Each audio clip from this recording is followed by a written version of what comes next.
YouTube, my name's Lance and welcome to Bundy Bear's Shed. Well, the weather report, look, it's just been lovely weather. It's been early in the week it was humid, but at the moment we have a nice breeze and we're still getting up to 30 degrees C, but it's drier at the moment, so yeah, it's far easier to put up with. But we went from a week being a quiet stew. Last stew I was flat finding something to put in it, and this week, holy dooly. Well, all sorts of things have happened for the week, and look, that's okay. It's good to have these busy weeks, and Judy and myself have been running the shop on our own, and it's been busy. We've been doing big days, but it's been busy. And yeah, the fellas were saying, oh, you know, things are quiet, there's no work around, nothing happening much. Well, Jude and I chased all the little bits, and the bits that I think the blokes just haven't been bothering with. And yeah, it was worth an extra $5,000 for the week, roughly, chasing the little bits and pieces. And a lot of times people ring up and oh no, I can't help you with this, can't help you with that, but we thought, well, let's really give it a red hot shot and give it a go. So yeah, look, we had really good figures last week, so we're going to have a look this week again. And it's Monday morning now. Ross is back at work today. Yeah, Ebony, our office lady, she's expecting, so she'll be out of action in July. So we have another lady we've had to put on starting after the Australia Day weekend. So all that's happening in there. With the busy shop, with everything happening there. My mate's dad Mick, we had his funeral on Friday, but we also had commitments with the shop, with people coming down through from Mackay. They were coming through on Friday to pick up some bits, and some other people from Biggington, which they had to bring stuff to town. And so we had a bit of a dilemma in which way we went. So Mick's been my mate for years, and I said, look, I really did want to go and go to Mick's dad's funeral, old Bob. And so what we decided to do, Jude said, well look, how about she stays and runs the shop and I can race over on Friday to the funeral, pay her last respects, have a quick beer and head home again. So that's what I did. I went and opened the shop at 5:30 and on Friday morning, and about 7:30 I jumped in the ute and off I went for 2.5 hours drive. Went to Bob's funeral, caught up with a few people, went back and had a bit of a chat at the RSL and had a beer just to remember Bob, sort of thing really, and just the one, and jumped in the car and 2.5 hours home again, and I was still home in time to yeah, spend another hour and a half or so at the shop on Friday afternoon, evening, just to get the things tidied up and everything right for the weekend. So a very busy week, and that's good. Yeah, it's no big drama. But I had one of those weekends where oh, passion fingers, everything I touched was stuffed, and yeah, I wasn't going to pat the missus on the bum because his arse cheek would have fell off. Well,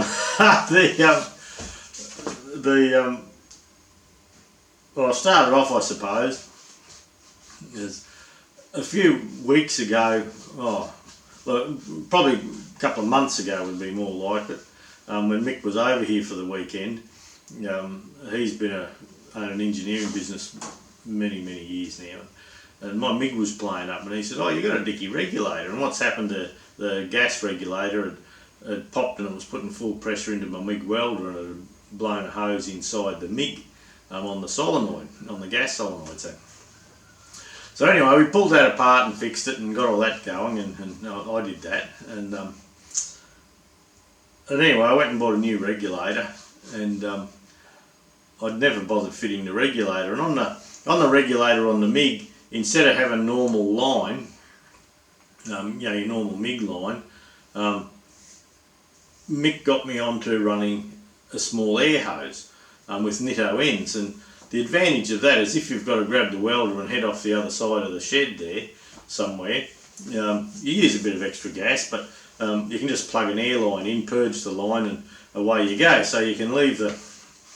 He finds when he's doing engineering, they do like high walkways and things like that, and they can leave the gas bottle on the ground, run the gas up in an air line with a Nitto quick coupler end on it, and they've only got to take the little wire feed, the little box with them. They haven't got to worry about all the other stuff. So then they just, once they got the welder up where they need to be, they drop an air hose over the side, plug it into the bottle, purge the line, and away they go. So I thought, well, that's a good idea, because they did have some funny little, look like a Ryco end really on it. So so I had the fittings ready to go for that. So so I had to have a look at that. But what got me looking at that again was on my old favourite forklift, the Komatsu 2.5 tonne forklift. I've had a 1,000 litre pod, or an IBC pod, on the front of it, strapped on with a couple of ratchet straps so it can't come off when I'm bouncing around the paddock. And I've been using that to run around and water stuff, and putting the lawn locker up and things like that. I use the forklift every weekend, but years ago I bought the forklift off IPEC, and they were a trucking firm, and they had some bloody cranky bastards there, and they'd be forward, reverse, and if they had the shits you'd see them bang it through. And anyway, they and look, this is back 10 years ago, this is old history, but on the forward reverse lever, they come and borrowed my welder one time, and I said, what's happening? And they said, oh, we've got to weld the gear stick up again.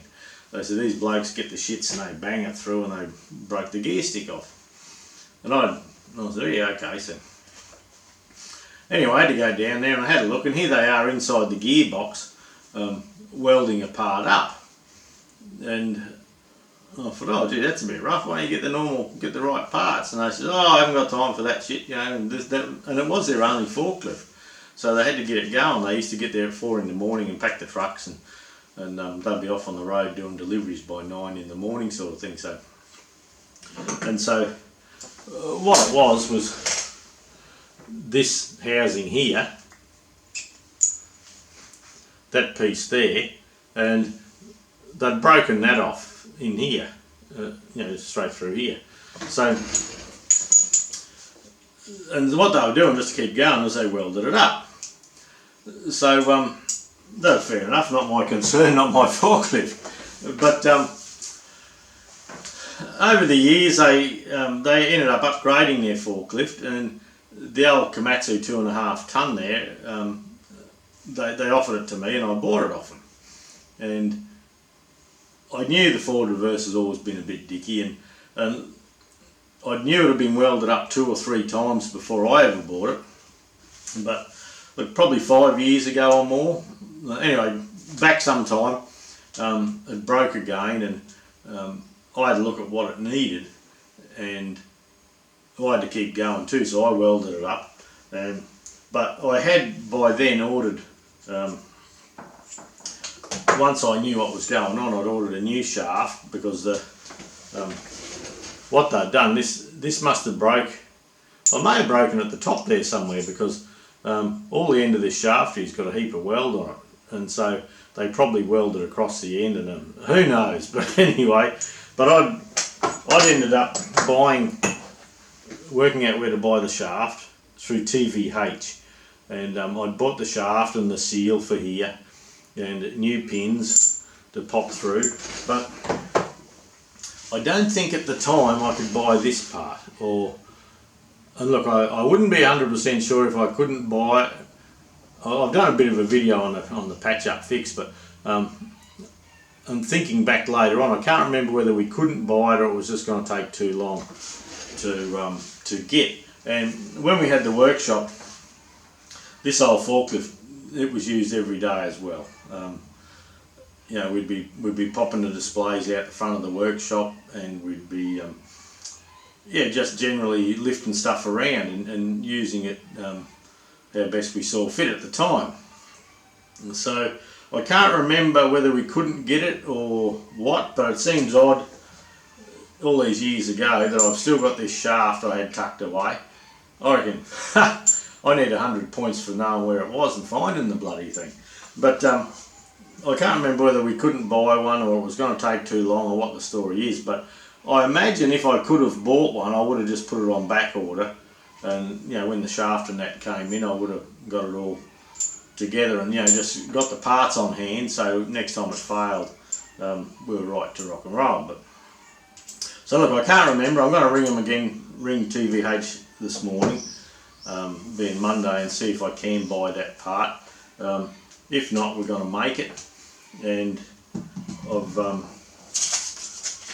yesterday I did a few pad drawings of it, what I needed, and I did weld it up over the weekend because I thought, oh, I want to get the watering done, and I've got a couple of tractor parts I need to shift around, lift the engine off the stand and all that, but I can do that with a little workshop crane.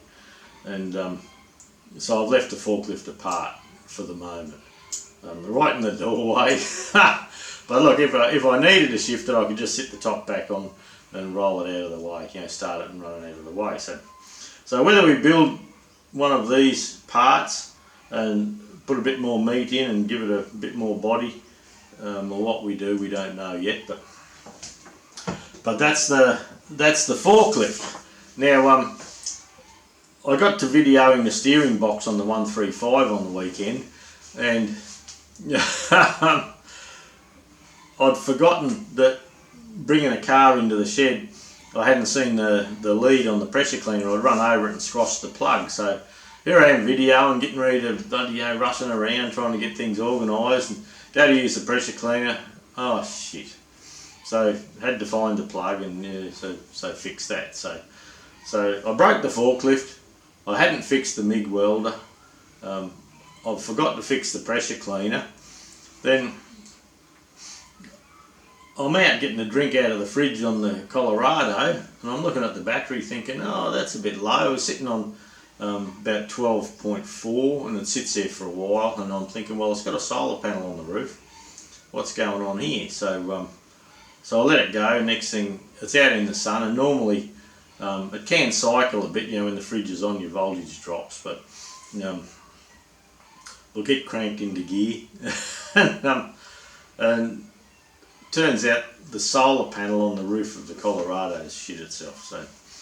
So it was a flat one. It was a flat flexible one, and I'd bolted it down and Sikaflexed it to the top of the toolbox on the Colorado, and yeah, it just hasn't lasted. It's only been a couple of years maybe. So and it was like $190 for an 100-watt solar panel. So what I've bought now is, and I bought it off eBay, it's yet to come. I've bought a 200-watt solar panel, a similar size but 200-watt. But instead of flat, I've gone for the 30mm frame to get the air up under it and perhaps keep it cool. So that should be a good thing. But yeah, it seemed everything I got into over the weekend played up. I'm not sure if I mentioned last week or not, the daughter, my daughter Adele, she's got a 2011 Ford Fiesta, and at slow speed, when you steer, going into a parking there, you can hear this knock and you can feel it in the steering column, like dunk, dunk, dunk. And yeah, it's been a bit odd. Anyway, I haven't worried about it too much. Anyway, she was over here for a visit, over the Christmas break probably, and I thought, oh well, I've got time, let's have a look at this car for you, Adele. So we did that, and yeah, you can feel it. And even in the paddock, I took it over to the mode section of the paddock, and when you turn it, you can just feel this clunk, clunk, just as you turn it. And so I jacked it up and I fiddled around, and I could actually feel it under the dash in the steering shaft. There's a shaft with a couple of unis on it going down. So I reckon there was something to do with that. So I jumped on YouTube and Googled it and all that. And apparently there are Ford Fiesta. I think I saw a Series 7 overseas they call it, but we just call it a Ford Fiesta over here. And she bought it brand new, and it's done 35,000 Ks, and here's this knock in the steering. So I had a bit of a Google, and it's a common problem. The 2011 did it. Some of the 2012s may have done it, and the 2013 didn't do it. So I thought, okay, I'll talk to Ford and see how much this shaft is, because they were saying that on this shaft, and here's one, and on this shaft, which end is it? This end. This is the top end, and the little uni joint on the top. You have a uni joint top, uni joint bottom, and they were saying the noise is from this top uni joint getting rough, playing up. So I thought, oh well, fair enough. I'll have a look at getting it. So I rang Ford, and they said, oh yeah, they seem to know about it, but I said, yeah, there hadn't been a product recall for this problem at all, and they said, no. I said, well, how much is a new shaft? And they said, well, with your trade pricing through the business, look, I think it was $513 or $515, but it was over $500. And I thought, oh, poor old Dell will have a fit. So I got onto the local wreckers, which they're customers of ours, we sort of knew them, and I said, have you got one of those shafts around? And they said, oh yeah, we'll have a look. And he come back and he said, I've got one out of a 2013 Fiesta. He said, I'm pretty sure it's the same shaft. But he said, tell you the truth, he said, I reckon that top uni might be a little rough. And I said, okay, what do you want? I said, rough uni's probably not going to be a problem, but people are saying you can't replace the uni, you've got to replace the whole shaft and all that. So I said, what do you want for it? I'll risk it. And he said, look, $20. So I said, all right. So I went and grabbed it, $20, and it comes straight off the vehicle. And it seems the end up under the steering column, where it's electric steering actually, and it seems this top end gets worn, and this uni is a little bit rough. So I got the calipers out and jumped on Evil Bay, and I found a new little uni. So I'm going to put one at each end. So the size is 15mm cups by 39mm across. And what the general consensus is because that's, you can see the little peen marks here, it's peened in 4 places around each cup, that you can't replace them. Well, I reckon that's bullshit. But anyway, so I've got the uni joints, and I'm going to get the die grinder in and just take the peen off it, the burr off it. I'm going to knock them out and put new unis in, and I'll send it pop them over again. And look, it'll be safe. There's no problem with that. But in doing that, and having a fiddle with this shaft, anyone that's had anything to do with drive shafts over the years know that you have to phase them. Now, phasing a drive shaft means that the yoke at this end and the yoke at that end must be on the same plane. So they have to be exactly opposite each other. And then when the shaft turns, it gives you a full run. But look at this. So this is straight and this is crooked. I'm not sure how to best to show you that.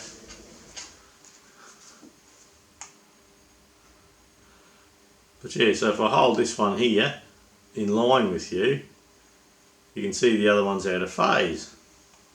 And it is definitely out of phase, you can see it. So I don't know what's going on with that. Anyone that, any of you that have an idea, can you please let me know? it'll be for a reason, I imagine. Surely the Ford engineers, yeah, they haven't ballsed that up. You wouldn't think. And you can't actually, you know, I know it comes straight off the vehicle. It's got a little peen, a little peg there. So I can't actually take it apart and get it out of phase. So it just goes against all all that I've ever learned about drive shafts. Anyway, you can hop on YouTube and you can have a look at drive shafts, and there's a really good old video on a drive shaft, and you know, bloke's got a plastic card on, and you can actually see with the drive shaft out of phase a little bit that it slows down and speeds up, and slows down and speeds up, where one in phase just stays a constant speed all the time. So I just got no clue what that's all about. It's got a funny little like a triangle spline in that end, and it's just a spline at this end with a flat. So to get it out, you just got to hop it under the dash, and you have a 12mm socket, 12mm normal bolt at one end and a 12mm Torx at the other, apparently. So I'm not sure I've got a 12mm Torx socket yet. I might have to do a trip to Trade Tools before I do that, but there's nothing stopping us putting a uni in. But for those of you out there that know more than I about these drive shafts, about their steering shaft being out of phase, I'd really like to know about that. I haven't YouTubed it or Googled it since I've noticed it, so there may be something out there staring me in the face that I haven't got to yet. So yeah, it's been a busy week. Now, I was thinking of, I was with the old Fergie up the back there, the 135 6-speed.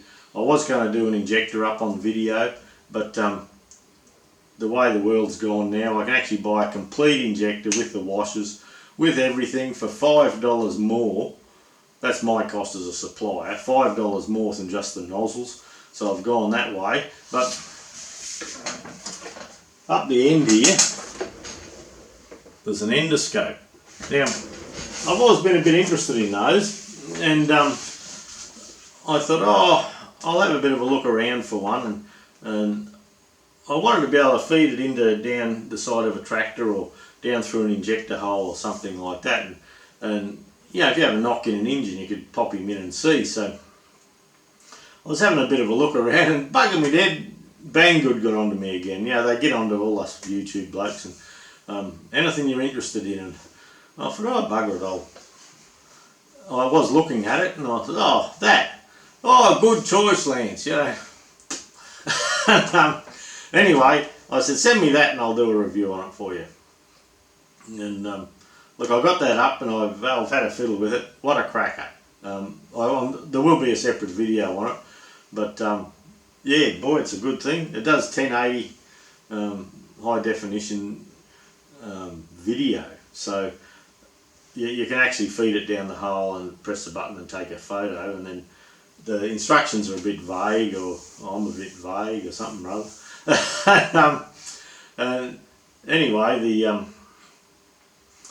if you just want a photo, there's an SD card you put in it, you just press it once, and if you want a video, you just hold it, and you can actually record with it going down. And I've done some of that, but that'll be on the Banggood review. But yeah, gee, it's a bloody good tool.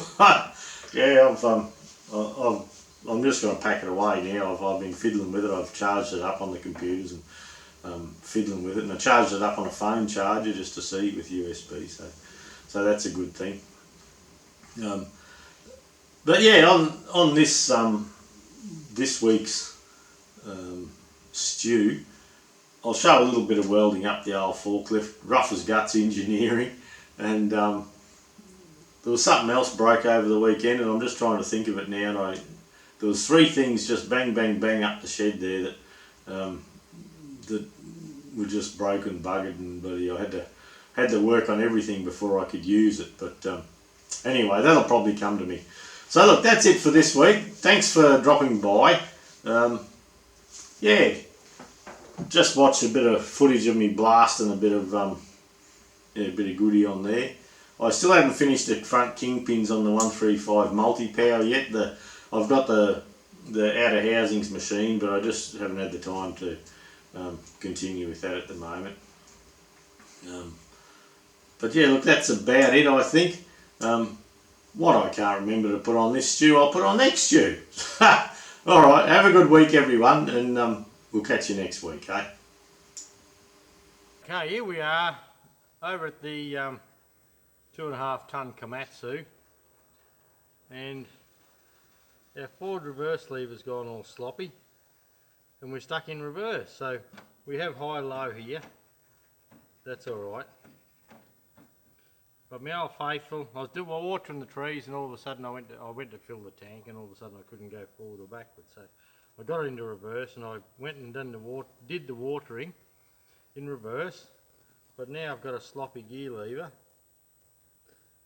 Years ago, before I bought it, and I've had it for about 8 years, this forklift, and it did have a trouble on the forward reverse gear stick, and down inside here where the selector fork is, something happened there and I'd welded it up. And I actually have a new shaft and that to put in it somewhere. I'll have to find it. It's been that long now. If I ever find it, it'd be a bloody miracle. But I'd say the weld's broken or something like that. So anyway, that'll put a spanner in the works. Give me something to do. Well, here we are. I got the top off the gearbox, and that's what it should look like. It's a little bit dark in here, and it's a rod, and this is a forward reverse selector, and it's just a rod comes through the side with a collar onto the selector. And I bought this years ago off IPEC, and IPEC used to use it to load trucks every night. They'd start at 4 AM and they'd just go all day with it. And anyway, it broke down on them, and they welded this up in a hurry just to keep going loading trucks. And then I know one other time they come and saw me and said, oh, it's buggered again. So I lent me welder and they welded it up again. So this shaft is unsavable, and I don't know if we can buy another one of these collars here. So what I might do, I'm just going to weld it up again for the moment. I do have a spare shaft, I'm pretty sure. I bought that. That's a pressure pump starting in behind us. But this piece here, which would look just like that, I don't know if we could get it or not. I suppose we could always make one. But anyway, for the moment, it's going to be a weld job. We've got all the floor out and everything like that, so it's probably not too hard. I'll just tidy everything up and lay a couple of damp rags in, and we'll probably just mig him up. Well, this is Lance from Rough as Guts Engineering. So that all weld on the end there, so I lined him all up and away we went and blew a heap of weld in again. So now, when we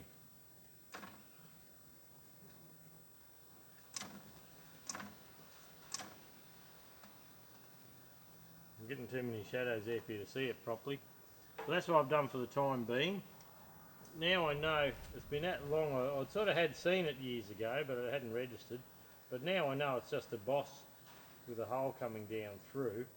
It looks like a little ball on the end of some sort.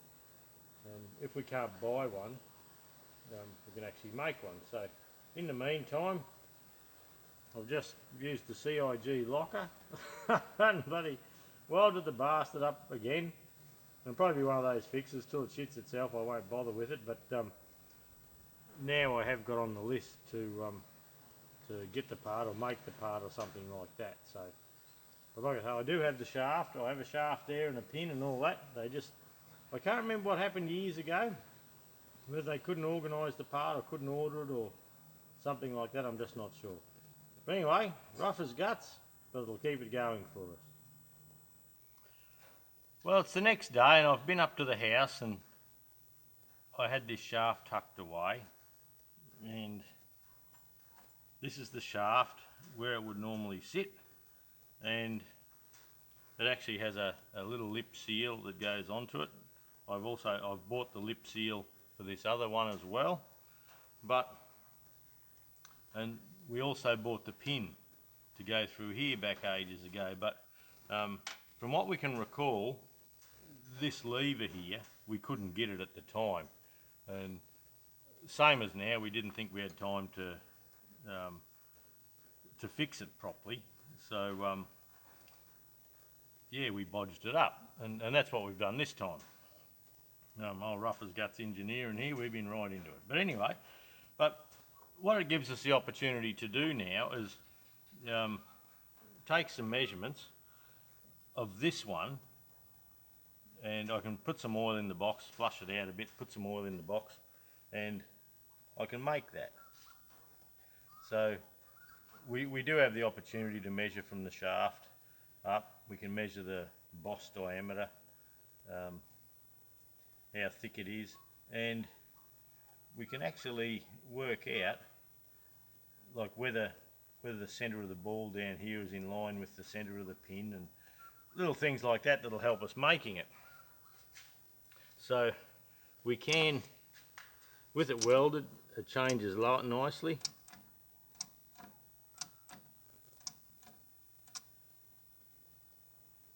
And when we look straight down through here, we do notice that the ball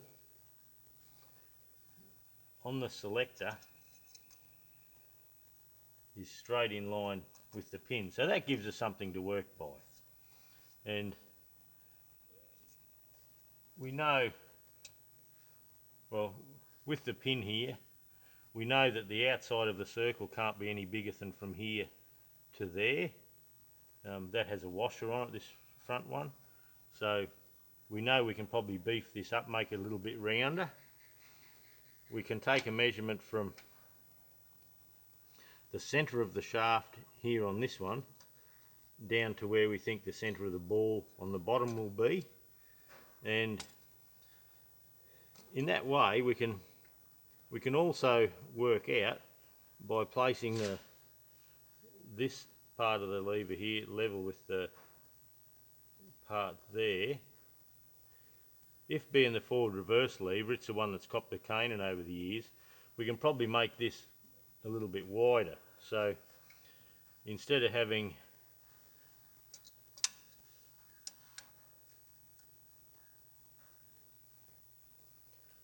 that 19mm wide, there'd be a reasonable expectation to have it a bit wider,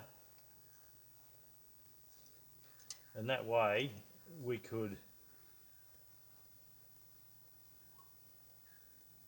so if we come back to there,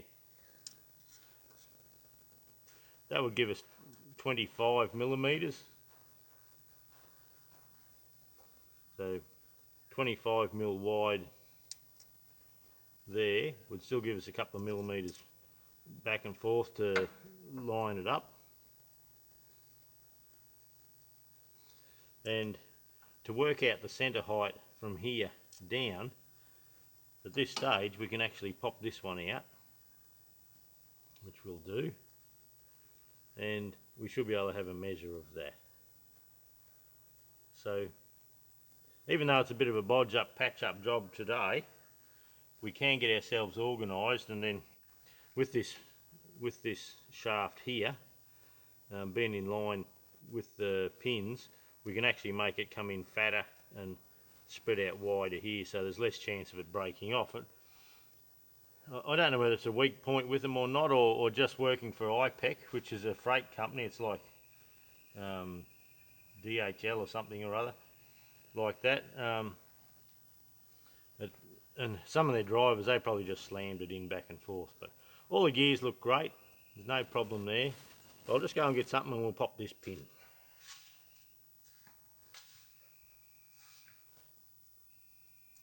Right, we'll straighten that up a little.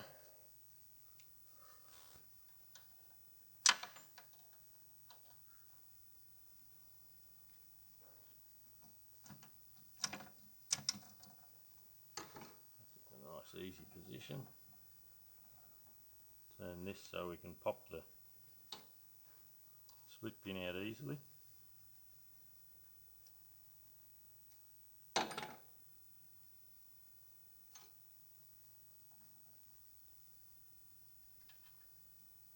Be pretty handy if we didn't drop it.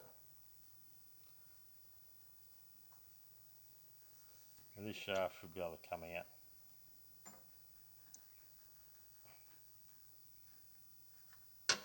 I can see the seal on that shaft there now.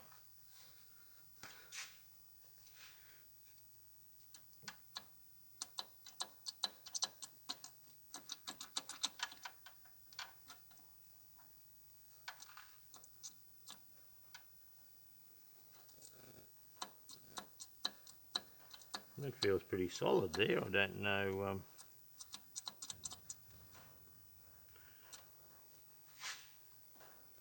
I expected that would just come out.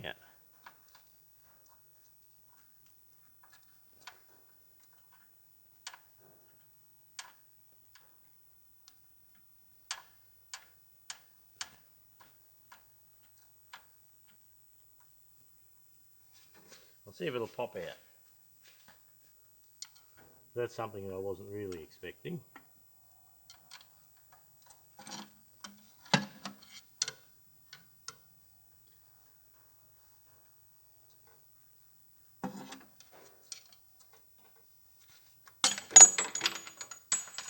There it goes. So there you go, that's what it looks like. Looks like it's got a few grind marks there over time. It is in line. Actually it is. The ball's actually slightly offset. But look, that would pretty well be self-centering to a point. And look how thick it is through here. There's plenty of meat there. You'd think you just have to be a rough bastard to bloody break that off. Now we'll just check that it's all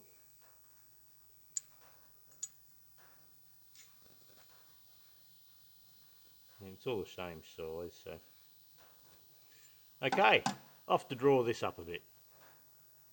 Well, there's a bit of a pad drawing, thumbnail dipped in tar stuff there. I can't even see the monitor to see if you can see all that. But anyway, that's good enough for me. That's all I need. And it gives me a couple of measurements. You know, I've got 25mm shaft. Yeah, centre of shaft to centre of ball, 75. So for the moment, I was going to just leave it, but I'll just see what time I get of. For watering the trees, I've actually loaded up the watering setup into the back of my ute, and I have a couple of utes, so I can actually leave that one home all week, it doesn't matter, and drive the other one to work. And that might give me time to make this fitting after work through the week. So I think for the time being, I think I'll just cover this up.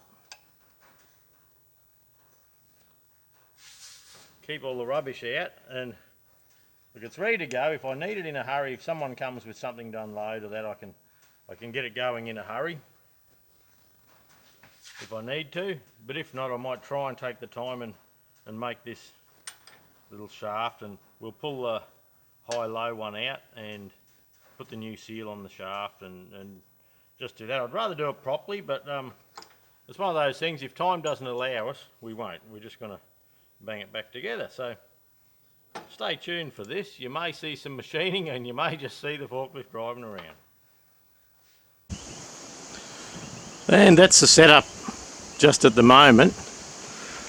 I've got while the forklift's out of action, I've got the 1,000 litre water pod. That's with the firefighting pump and all that on it.